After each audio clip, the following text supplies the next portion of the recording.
So I played violin for a couple of years. I was pretty bad, I think, as everybody is when they first start playing anything. When they first start doing anything, you're not great at the beginning.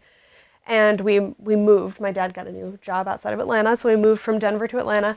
And I went to my first day of 6th grade with my violin, and they told me they didn't have orchestra. So I joined band. I thought, I really want to play pretty music. I'm tired of playing screechy, gross music on the violin. I want to play something pretty.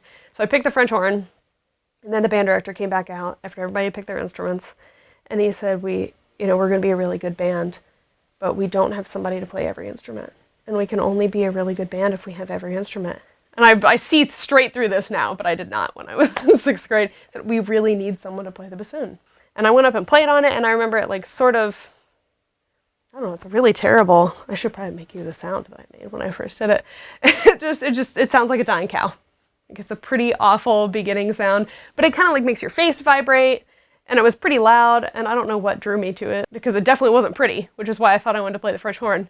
And I was like, this is kind of fun. It's got a lot of buttons, and I had to spread my hands out really far, and like it seemed kind of quirky, and they really needed someone to play it anyway, and I wasn't going to be good at whatever I picked up, so I might as well pick up this thing.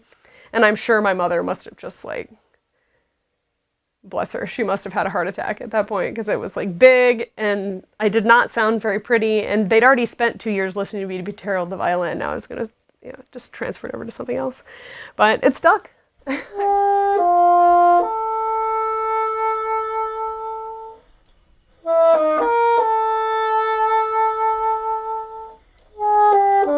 was the only one in my program in middle school for a few years. I was one of 2 for a couple of years in high school, and then the only one for a couple of years. And that's a lot of what kind of drove me. That's what a lot of Iowa students, a lot of students nationwide, but especially a lot of students in Iowa, that's their experience also, is that they're the one person that just sort of like honked around.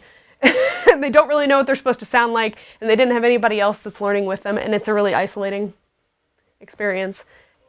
But to see their instrument being used in a capacity that's really virtuosic, and that's really, it's often beautiful and sustained. And I remember only seeing, when I was a student, only being able to see that live a couple times.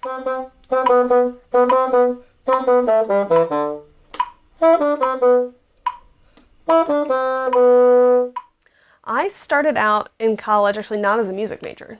I was a pre-law international affairs major. I really wanted to work at an embassy, like I wanted to do international law. And I just liked music. It was kind of hard to get space in the hall as a non-major freshman. But if I said I was a performance major, then I got to register like 2 weeks earlier, and so I added the major, and they needed someone to teach at the community music school.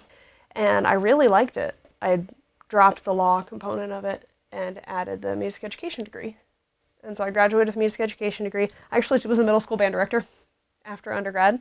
So I taught middle school band and conducted on the faculty of a youth orchestra outside of Atlanta. And at that point, I just missed playing.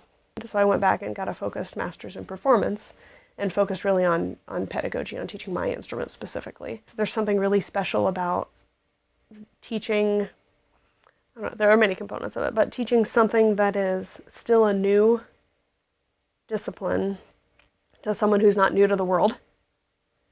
And there's also a layer of, when you're at this early adulthood stage of life, you're still figuring yourself out, but it's like the first time you've really been aware of it. And so folding in, a technical discipline where the ultimate goal is to be expressive or to be communicative, and helping someone figure out how to do that while they're still trying to figure out who they are as a person.